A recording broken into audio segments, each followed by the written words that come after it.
할렐루야, 반갑습니다. 잠시 기도하시겠습니다. 성령의 아버지 감사합니다.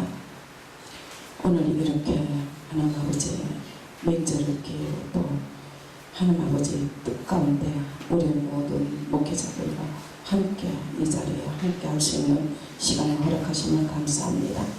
모든 것을 아버지의 뜻을 따라 나의 의가 아닌 아버지의 의를 따라 순종하는 시간이 되게 하여 주셨고, 전하는 말씀 위에 주님의 뜻한 바를 그대로 전하게 하여 주시옵소서. 모두가 다 은혜 받기를 원하오며 예수님 이름으로 기도합니다. 아멘. 할렐루야. 너무나 다들 정말 달란트가 다 무궁무진해요.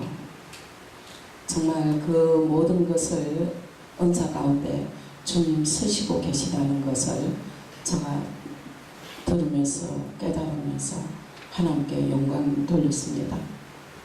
정말 우리 믿음은 선함을 이루는 순종이라는 것을 주님 깨닫게 해주시고, 이 시간에 제가 올라오기 전에 잠시 생각했던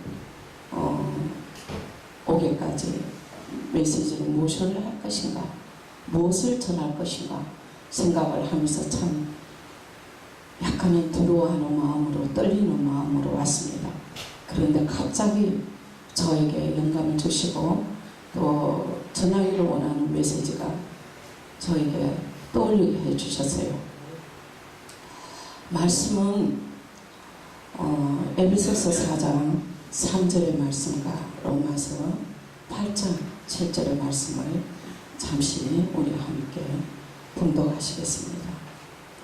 에베소서 4장 3절의 말씀은 평안의 매는 줄로 성령의 하나 되게 하신 것을 힘써 지키라. 로마서 8장 7절의 말씀은 육신의 생각은 하나님과 원수가 되나니 이는 하나님 법에 굴복하지 아니할 뿐 아니라 할 수도 없음이라 하는 말씀의 두 가지를 주제로 가지고 전하겠습니다. 하나님께서는 목회자 한 사람을 세우기까지, 또 목회자가 되겠다고 결심하는 순간까지, 내가 순종하겠습니다 하기까지 하나님께서는, 주님께서는 너무나 기뻐서 춤을 추신다는 것을 저는 직접 제가 처음 한 사람 중에 한 사람입니다. 그렇다면 이것은 어떤 방법으로 우리가 이 자리를 지켜가고 정말 참된 목회자다, 너가 내가 사랑하는 참 목자다, 나는 너를 정말 사랑한다, 아까 저게 사랑의 주제를 가지고 전한 우리 박 목사님 말씀대로 내가 원하는 데서 다 무엇이든 준다고 구하라, 무엇이든 다 찾아라 꼭 말씀하시지만 그 모두 하나도 우리가 실제적으로 내 안에 성령께서 깨닫지 아니하게 해주신다면 우리는 그렇게 변화될 수가 없습니다. 즉 믿음도 사랑으로 지켜가야 되고요, 선함도 사랑으로 이루어져 가야 되고요, 우리가 순종하는 것도 오직 주님의 사랑이 없다면, 내 안에 그분의 사랑이 없다면 절대로 순종할 수 없다는 것입니다. 조금 전에 세우신 목사님 말씀대로 우리 자신이 너무나 짧은 생애라는 걸 알면서도 자기의 의와 자기의 그 아집이 있어, 자기 주관이 있어, 생각이 있어서 내가 아는 것이 전부이냐, 이 담에 있어서 참 목사님들도 때로 옛것에 버릇이라서 죄송합니다, 습관화되어져 있는 그런 부분들로 인해서 언어에서도 힘주게 되고, 행함에서도 잘못 들으면, 믿음이 없는 사람이 들으면 나를 협박하는 건가, 야단을 치는 건가, 나를 나무라는 건가, 이런 오해를 할 수 있을 만큼 요즘은 그런 목사님 안 계시죠. 좀 많이 지혜를 주신 것 같아요. 옛날에 어르신 되는 목사님들은 정말로 내가 어른이니까 목사니까 막 다니셔서 엄하게 선포하듯이 야단을 치고 그렇게도 하셨어요. 그러나 요즘은 그러지는 않습니다.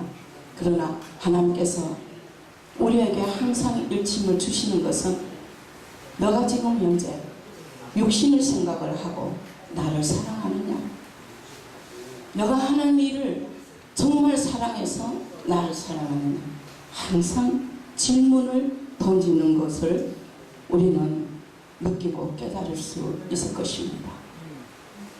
그래서 이렇게 단위에 서기까지 기도를 하고 떨리는 마음으로 섰습니다. 우리가 잠시 주님께 정말 항상 내가 잘되면 하나님 뜻이냐 했다가도 나의 실수로 나의 잘못된 것은 또 우리가 그래도 믿음이 있어서 사랑에 있어서 순종하기 위해서 나에게 깨달음을 주시기 위해서 그랬구나, 나에게 뭔가 채워주시기 위해서 이런 깨달음을 주셨구나 하고 말씀하실 것입니다. 저는 한 예를 말씀을 드리겠습니다. 수년 전의 이야기입니다. 친히 그분 자체가 주님하고 교제하는 사이에 이러한 깨달음을 얻은 것을 제가 알게 되었습니다. 어떤 말씀이냐면 어느 한 목회자가 교회를 수년 동안 잘 이끌어가면서 굉장히 등망이 높은 목회자였습니다. 물론 그 교회 안에는 10명이 넘는 10명 이상의 장로님들이 계셨어요. 그 중에 서기 장로님이라는 분이 계셨는데 이분이 마침 이 교회가 새 건물을 즉 교회에 어떤 그 시설을 세우기 위한 그런 과정에 있었던가 봅니다. 그런데 그 과정에서 이분이 정말 하나님을 진정으로 모든 것을 장로님이라면 하나님을 중심으로 해서 기도를 한 분이라면 이러한 일이 없었으리라, 이렇게 하지는 않았으리라 하는 주제하여서 제가 말씀을 드릴까 합니다. 사실은 교회를 세울 때는 오직 목회자 중심으로 세웁니다. 왜? 하늘의 영광, 영권이 목사를 통해서 오기 때문입니다. 그래야 그 모든 영혼들을 관리할 수 있는 영감을 목사님으로 통해서 오기 때문에 거기에 또 지체 역할을 하시는 기둥 역할을 해주시는 우리 장로님들을 세우신 것처럼 이러한 하나님의 영광을 내세우기 위해서 정말 하나님께서 좋지 않은 일임에도 불구하고 그분들이 너무나 잘 알면서도 방해하는 요소가 있었습니다. 목사님께서는 그분에 대해서 잘 모르겠지만은 며칠 전만 하더라도 목사님의 뜻을 잘 받들어서 잘 이끌어 가리라 확신을 가지고 주최를 하는 중에 이 건축비라든지 모든 것이 문제가 되었습니다. 왜? 재정비가 부족했기 때문에 사람의 생각이 들어갈 수밖에 없었던 겁니다. 그래야 해서 그 장로님들께서 모여서 회의를 하는 중에 목사님께서 그러한 안건 중에 내가 목회자들 생활비, 즉 사례비를 조금 지원을 하더라도 지금 현재 수년 동안 해온 그 경제적인 한마디로 외부에 있었던 그런 그 좋은 일이랄까요. 선교 차원이죠. 선교에 대한 그 물질이 지금 다급하니까 우리가 이 부분을 좀 힘써서 모아서 일을 하자고 했더니 아무도 목사님 말씀에 지지를 해주지 않는 거예요. 그럴 때에 목사님은 너무나 당황하셨어요. 지금 이 시간에 이 방송을 들으시는 여러분들, 정말 목사님들도 들으시겠지만 우리 성도님들은 정말 진중하게 들어주셔야 할 문제일 겁니다. 우리 직분자들도 마찬가지입니다. 그런데 그 순간에 목사님은 너무 좌절이 되어서 아무 말도 못했습니다. 아무 말도 못하고 있는 중에 나중에 알고 보니까 이 서기 장로님이라는 부인께서 그 전날에 장로님에게 어떤 압력을 넣었었어요. 그러지 말고 우리가 재정이 부족하니까 이것을 우리가 못한다고 하자. 목사님들 사례비도 올리지도 못하는데 또한 그런 부분에 합친다면 문제가 되겠다. 이러한 내용의 이 서기 장로님은 그 부인의 말을 따를 수밖에 없었던 모양이었습니다. 또 부인 말을 안 들으면 또 곤란했겠죠. 그 순간에는.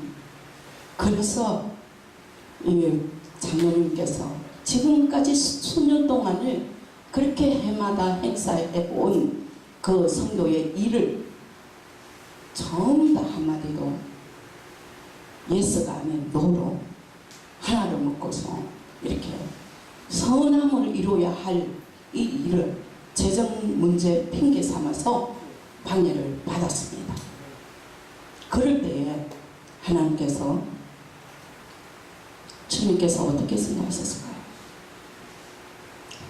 이 문제에 대해서 장로님들이 이 자리에서 그걸 하면 그분의 뒤에 왜 그 부인이 그렇게 방해를 했을까 내용을 알고 본 적 이 장로님께서 그 교회에서 물질이 있고 권세, 즉 장로라는 권세가 있고 사회적으로 지위가 있었던 분이었던 것입니다. 권위가 있었던 분이었어요. 그러다 보니 교회 일에 정말로 재정적으로 도움이 많이 되었던가 봅니다. 되었겠죠. 그런데 안타까운 것은 여러분 이 정도 말씀한다면 제가 무슨 말씀을 하려고 하는지 아실 겁니다. 그 권세로 인해서 교회는 어떤 모임의 집단이 아닙니다.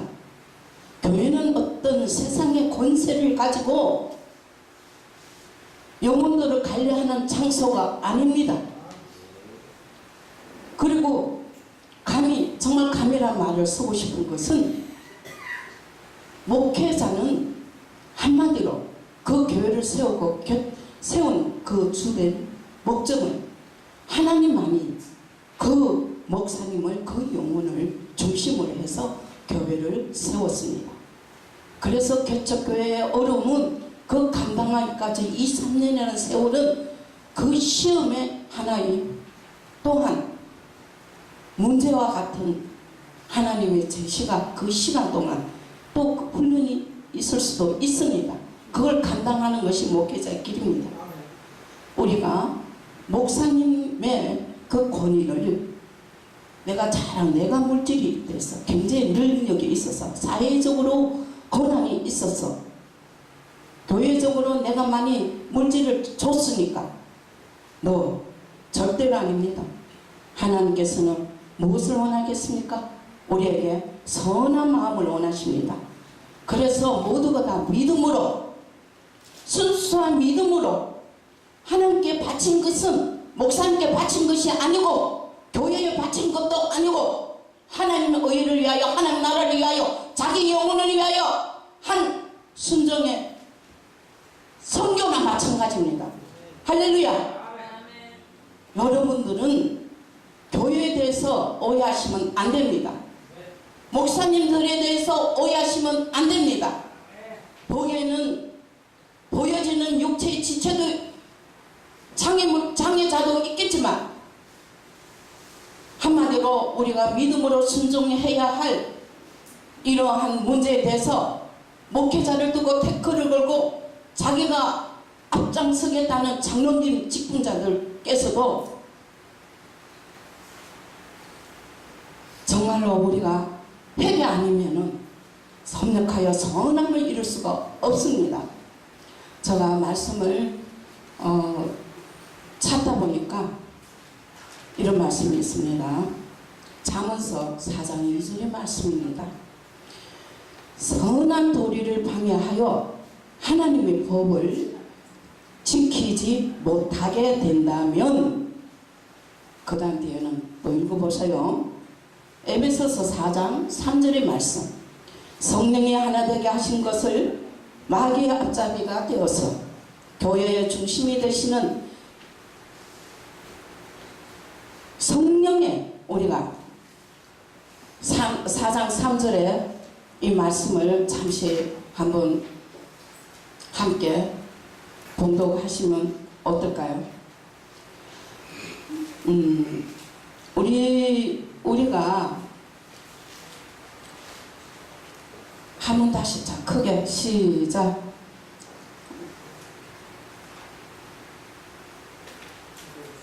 자 시작. 크게 한번 읽어보세요. 네, 같이 함께. 에베소서 4장 3절. 네. 성령이 하나 되게 하신 것을 힘써 지키라. 제가 이 말씀을 보면서 무엇을 또 하나 깨달았나 하면, 경기장에 축구를 합니다. 리드자가 있습니다.